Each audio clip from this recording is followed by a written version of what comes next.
Welcome to the Sanity Project podcast, where you can awaken your mind to clarity and success even in today's life challenges.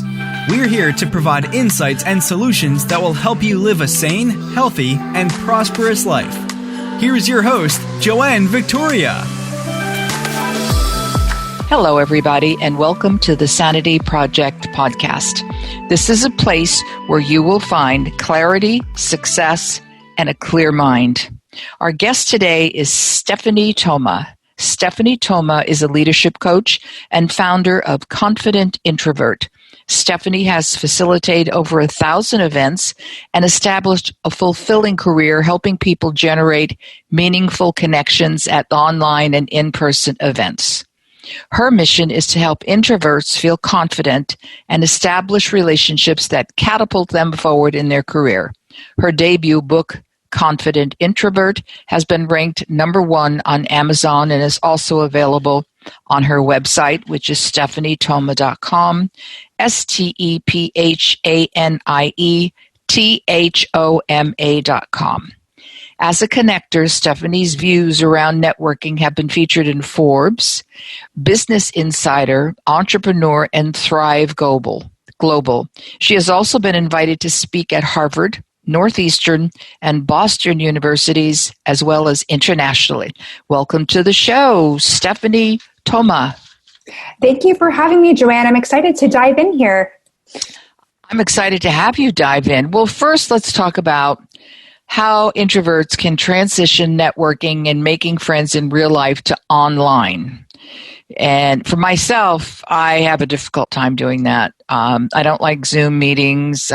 I don't like Zoom meetings, and that can become a problem. I think the best Zoom meeting I attended yesterday, it was a masterclass of sorts, and the only people you could see were the instructors, and to me that was just fine. I could hide being an introvert. So how do you transition networking today? Yes. So in these times when we have made the transition from socializing, let's say primarily in person, to now doing that on the internet, one primary way to make that transition is to be aware of different events and conferences that are taking place online. That's one way to network and make new connections. And let's say that there's a conference or event series that you used to like attending in person, or maybe there was a conference that you really wanted to attend, but maybe it was in a different state or a different country. Now is certainly the time to dive into those existing communities that have been on your radar, as well as discover new ones that, where you can, for example, what you just said, let's say more passively attend events and maybe ask questions in the chat. I'm a really big proponent of events that have a speaking component, but also have, let's say, curated one-on-one or small group matches in a sort of breakout session format. And a lot of events are doing that nowadays. And last but not least, turning to one-on-one networking apps, especially for those of us who identify as being introverted, meaning we get our energy from solitude versus an influx of a lot of social engagement. Sometimes it can feel more natural, right, to have that sense of connection with one person at a time and dive deep versus having a bunch of small talk within a larger group. And a few apps that I can recommend to your community include, on the networking front specifically, I've really enjoyed, and my clients have really gotten a lot out of apps, including Lunch Club, Bumble Biz, and Shaper. So those are all. What was that last one? Shaper. Yeah. So it's actually spelled in a unique way. It's SHAPR. Got it. Yes, a lot of people are removing vowels. Well, when you talk about one-on-one within the group, you have a large group and then somebody, you set aside for breakout sessions. I was part of a group in a Zoom meeting, and all of a sudden somebody put me in a breakout group with somebody I didn't even know.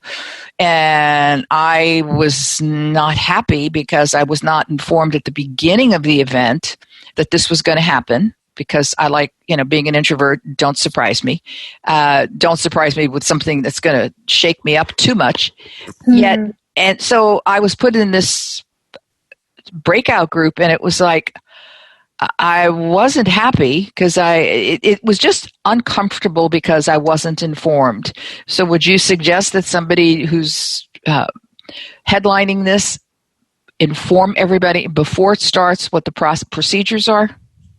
Yes, Joanne. Okay. So I'm glad that you bring this up. It's a really interesting point. So as an event producer of in-person and now many virtual events, I do think transparency is key.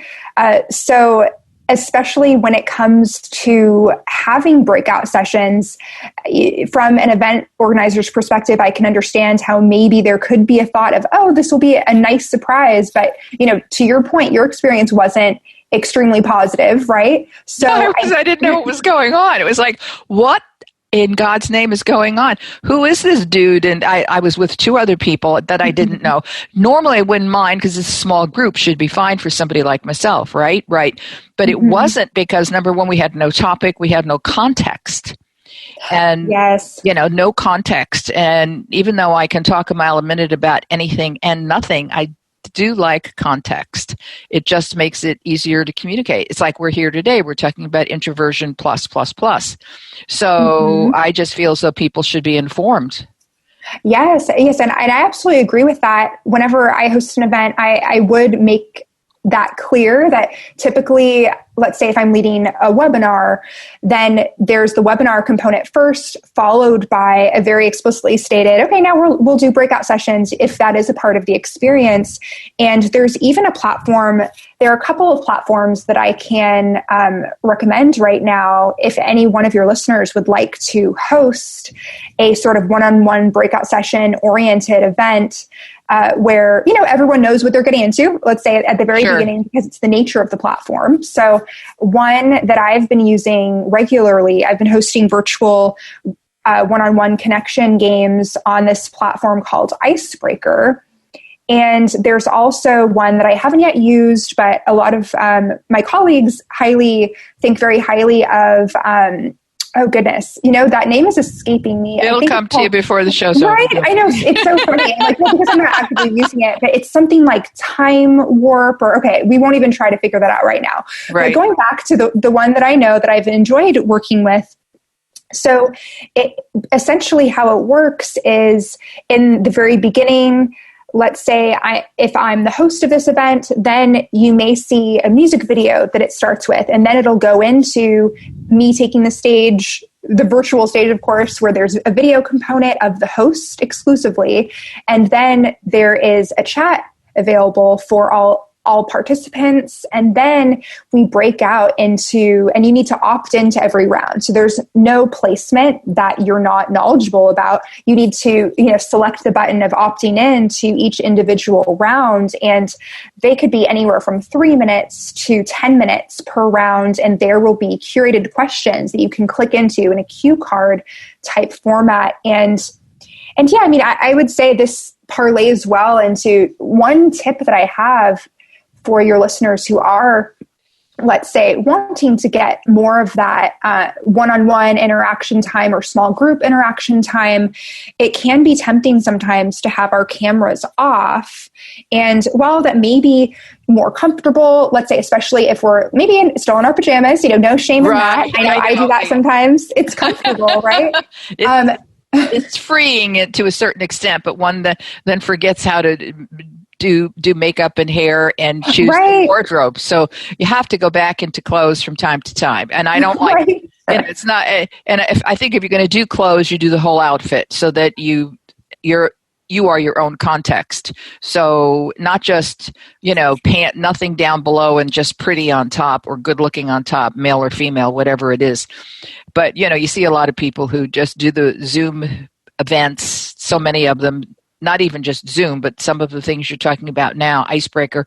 And all they have is just pretty on top. And I think people need to remember how to get it all together. before we forget. Yeah. I think that's a valid point. There's something about getting ready as though you are going to a physical event, because something to keep in mind is that we're still making first impressions. And while I always advocate for a great avatar, a professionally done headshot, especially because that is the first impression before the first impression, it instills a greater sense of confidence to put that extra effort in. And where we used to have casual Fridays, right? Where, let's say, when we were physically going into offices, we might make a little more of a casual dress choice for a Friday. Now there's something that's emerged on social media. It's a hashtag formal Friday, just with the understanding that many people are spending the entire week really dressed down, which there's nothing wrong with, but I've had a lot of fun. Earlier on in this whole experience that we're all in together, I actually one day just wore a gown, that I would have I love it. Perfect. I love it. Yeah, I think that there is a different energy when you get dressed. And, if you're going to go to the store, you're going to go to work or go to an event, go to a Chamber of Commerce meeting, you get dressed and you're proud of yourself and you have a different attitude because you're putting yourself together, whatever way you choose to do that. And as far as casual Fridays go, I lived in California. I now live in Seattle. And I think every day here has been casual. People don't get dressed at all. Hardly at all. And the favorite color in Seattle, of course, is black. Yeah, same with the East Coast. I would say it's really city contingent, right? I would say typically the larger cities, let's say New York, San Francisco, LA, maybe not larger. San Francisco is only 7 by 7 miles, but the more sort of business oriented cities may have a little bit more of a dressy factor. But I'm sure that if it was something that someone was actively looking for, some sort of engagement that was dressy, now I imagine there are virtual galas taking place for the holidays. Yes.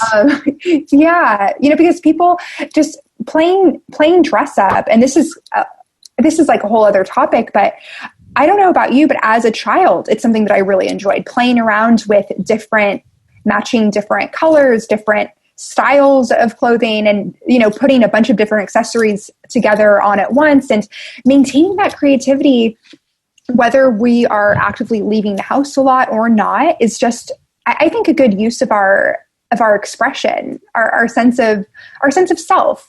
I think you're right on that, because the creativity levels can go down if you're not careful. In the times that we're in right now, it can go down unless you keep yourself focused. If you have your appointments scheduled, if you have whatever your high value activities are that you're going to do on any particular day, if you don't keep yourself clear and focused, you could lose it.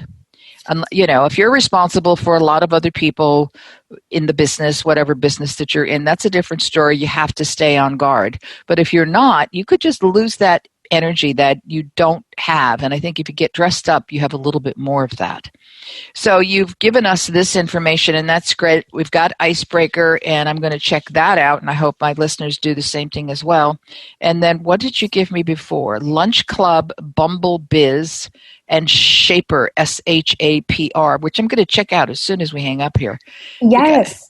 Because they sound interesting, and I have not seen or been a part of any of these. So I'm sure everybody's going to listen to this and go, oh, Joanne, catch up. So when we're talking about introverts, what to you is an introvert? I know we're trying to make all introverts confident, which can require some. When I found out I was an introvert, which was a while ago, but I didn't know at the beginning of my life that that's what I was, if we wanted to use just those simple words. I was in a workshop in Northern California, and I had come from working in bookkeeping, and bookkeeping is, and the accounting is difficult and detail-oriented and so on and so forth. And yet when I was in the workshop and took all of these in-house tests that were provided, it was discovered that I had a creative bent and I was functioning out of the wrong side of my brain. And because you're born with a bent, as Arlene Rogers likes to say, this is her perspective. And when I discovered in the context of that I was an introvert, although connected to being an extrovert, I think I'm a little more well-rounded now.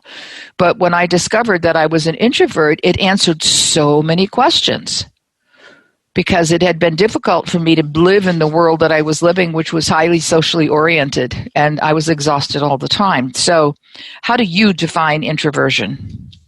Yes. Okay. So plain and simple.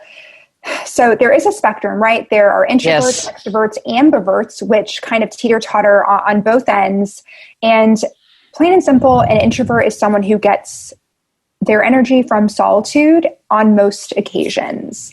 So, someone who identifies as an introvert is more likely to, let's say, take pause when they're asked a question, not because they don't know the answer, but because they are processing and sort of formulating what they'd like to say. Whereas people who are more extroverted, getting their energy from social environments, tend to think aloud, right? So there can be a misperception that introverts are not as quick on their feet, when really there's just an extra layer of thoughtfulness that can be infused into the way that we show up in social situations. And yeah, a really common misconception, and one of the catalysts for the name of my company and book, is this idea of what confidence means. And how, let's say, when we think of someone who embodies confidence, and, embodiment is a term, right? Mm-hmm. Having the right posture, perhaps being really comfortable in power poses where someone is standing up and sitting up straight, maybe hands on the hips, taking up space, and having a voice that is really convicted and loud, and traits that maybe are more classically extroverted. And I think that Susan Cain did a beautiful job in her book, Quiet, making the distinction between leadership, right? And whatever we associate with having a sense of power or presence, not necessarily being what meets the eye. So for example, yes, just because introverts get their energy from solitude and need a little bit more downtime in between social engagements does not mean that they can't show up in the world with conviction and a sense of purpose, and even network and, let's say, have a presence on stages that's really endearing and charismatic. Yeah, people years ago when I was doing more networking, and people would say, come to this meeting. And I always told them I'd rather be in front of the room than sitting in the room at a meeting, because there was less energy for me to deal with, because I could create a safe place for myself when I was in front of the room or on stage. But if I was in the room, I was just bombarded with all the different energies that people bring with them. And not that there's anything wrong with that, people. It's just who I am. Works better for me being in front of the room. One of the reasons is, I'm in charge of me at that time. And I never felt that I was that much in charge of myself when I was within the larger group. And some of these groups were very large. One, National Speakers Association, and I would just go bonkers. It was like, too much. It just didn't work for me. I had to stop. Too much noise. And when you're in front of the room, or as a speaker, presenter, whatever it might be, you can manage the noise easier, I found. Does that make any sense to you? Yeah. So Joanne, you bringing up the point of, let's say, being a participant or someone in an audience versus someone who is on stage, let's say, leading a presentation or a keynote. And I will say that there is, something that helped me step into my confidence throughout my life and my career has been taking on these leadership roles of, let's say, initially being more of an observer, and in fact, always being an observer, but being in a position where, oh, cool, people are able to benefit from what I've observed and learned through tried and true experiences. Mm-hmm. And when it comes to energy, I can certainly go into different ways to conserve energy, just because yeah, there are times, I'm sure you've experienced this, right, where you just hit a wall socially, and all of the energy reserves are maybe in an instant depleted, and you're thinking, oh, okay, I need to log out of this event, or it's time to, go home virtually these days. Well, I'm just, now that you're saying that, I remembered years ago I would be in clients' homes, and I don't know what would be going on, mostly client/friends. And I would be in their homes, and all of a sudden I would find myself at the front door leaving. I swear to God.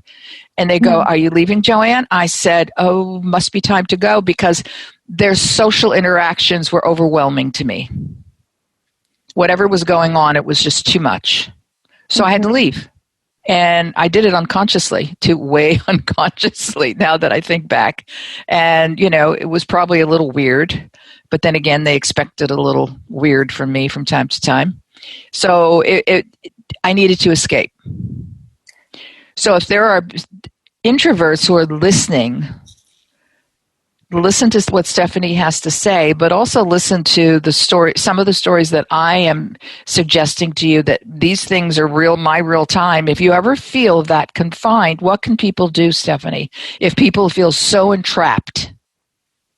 Yes. So I would say, I also want to take a moment to just highlight and commend that even if it was not completely conscious, it sounds like you were attuned to your energy level. And regardless of whether others were giving you permission or not, you were taking care of your own energy by leaving when you needed to leave. And I'm sure that some of your listeners have done that. And then perhaps other listeners have also been in the experience of staying too long. Yes. And so yes, it's certainly helpful to just have some quick tools that you can pull from when you do feel like, okay, let's say that you are in a virtual meeting or you're at an in-person event, whatever your situation is, and you do feel like you're approaching energy depletion, or perhaps one moment you just know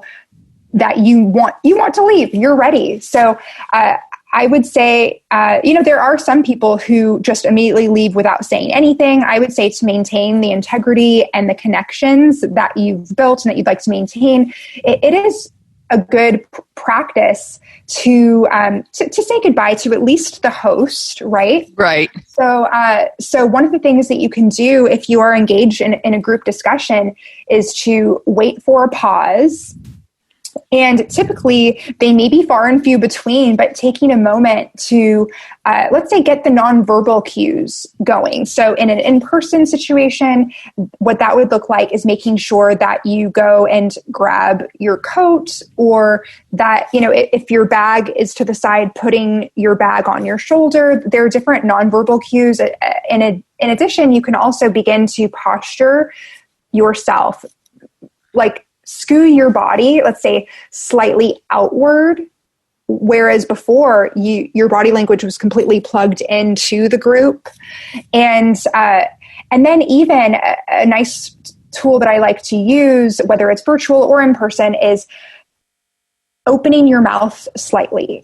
And oftentimes people will see this and on a subconscious level understand, oh, this means that this person has something to say. And there doesn't need to be a long explanation. You do not need to ask permission.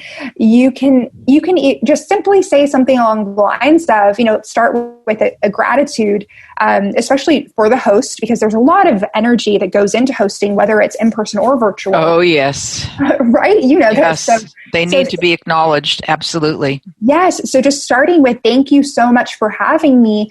I'm going to call it a night. I'm going to head out, and I look forward to the next time that we meet. And there's no pressure to get something on the calendar right away. If you have made new connections at this stage, ideally you have people's contact information, or you can gather it in that moment.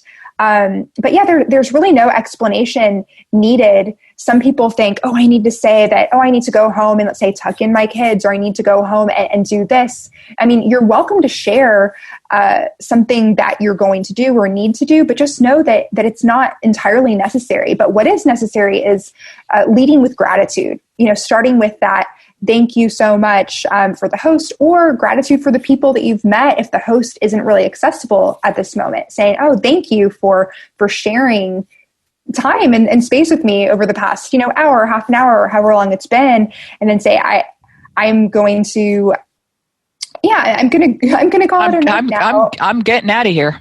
Yeah. Where it's an announcement and not a question, because what I do find, what I have found some of my clients previously falling into is this sort of question, oh, is it okay to leave now? And then having people say, oh no, don't go. Or, there's more, but it's just getting started. And then feeling like they're basically half present, already depleted, then going through the motions. And, especially I've even heard, and perhaps this could be relatable to your listeners as well. Let's say if you need to use the restroom, just very basic things, grab a glass of water, just knowing that you always have agency to do those things. And you don't necessarily need to formally excuse yourself if, let's say, the conversation is going and you're feeling a little bit preoccupied with getting water, doing like one of the very basic things of maybe your stomach is growling, you need to get a bite to eat. It's perfectly fine to even, let's say, step away for a moment to take care of those fundamental needs before stepping back if you choose to. Well, I think that people, right now, those of you who are listening, you are given permission by myself as well as Stephanie to live your life the way that works for you. Period. If you need to leave, leave. If you want to say goodbye and thank you, say goodbye and thank you. That would be basically the only thing you really would need to do, and even you don't need to do that. We're not going to tell you what is right or wrong. We're just saying that you can live your own life as a grown-up. Take responsibility for your actions. That's all. Don't be intimidated by anybody else saying anything that you feel beholden to or guilty about. Are you in line with that, Stephanie? Yes. And, that reminds me, many of us have been conditioned to ask permission to just make basic choices. Like, I don't know if you can recall, but I am all of a sudden thinking about elementary school, grammar school experiences of needing to raise your hand and ask to use the restroom, and then literally to have an instructor be able to say yes or no. And let's say various embarrassing experiences that, resulted for some people who got a no.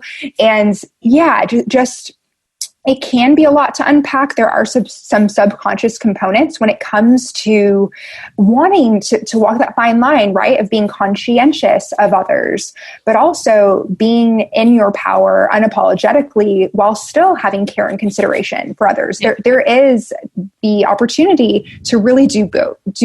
There is. But yet I think too many people spend too much space, time, and energy trying to be liked, so that they are more willing to give up their own power, their own choices in order to be liked. And that happens too much, way too much. And it happens, I think it can happen more with introverts. So, okay, we have a lot of information here, and I know everybody's listened, and I'm going to tell everybody, as I usually do, to re-listen to what Stephanie has to say, because there are numerous highlights, and have your pen and paper ready. So, Stephanie, how do people get in touch with you? Yes. Okay. So there are a few different ways to stay connected. I am on a variety of social media channels. So if you go on Instagram, LinkedIn, Facebook, just looking up my name, Stephanie Thoma, is great, or a one-stop shop will be stephaniethoma.com. And I'd like to present a couple of different offerings. So one of them is a free networking remotely resource sheet, which has an overview of different things that we've talked about today. If you didn't take notes, then you can certainly head on over to stephaniethoma.com/freebie and get that free one-page download with hyperlinks and all that good stuff. And then if you are interested in stepping into your personal power, I am a leadership and life coach, and I work in a really holistic sense, right? So we don't just talk about networking strategies and ways to up-level in your career. That is a part of what we cover, but there's also this merging of the personal and the professional identities to really live a life that feels aligned and holistically inclined. And the best way to learn more about that is to go to stephaniethoma.com/coaching and apply for a one-on-one discovery call. There we go. Can't get any clearer than that, listeners. I want to thank Stephanie Thoma for being here today. She has shared some great information, enormous information. And for me, a lot of it is new. So that's what I like. That's what gets me excited. Hearing somebody new, smart, intelligent, capable. And on top of that, she's an introvert, maybe straddling both sides, introvert, extrovert. And I want to tell everybody that's listening, please go to my website at askjoannevictoria.com/podcasts and sign up to receive my newsletter. I send it out 2-3 times a week, and I send a special newsletter post to subscribers only, and other things get posted on my own social media. So this is Joanne Victoria and Stephanie Thoma saying bye for now, people. See you next time. I hope you enjoyed this episode of the Sanity Project podcast. Please go to AskJoanneVictoria.com to listen to more podcasts. Check out Joanne's coaching programs and get a free copy of her report, 5 Steps to Achieve Life-Work Harmony. That's AskJoanneVictoria.com. Take care, and thanks for being here.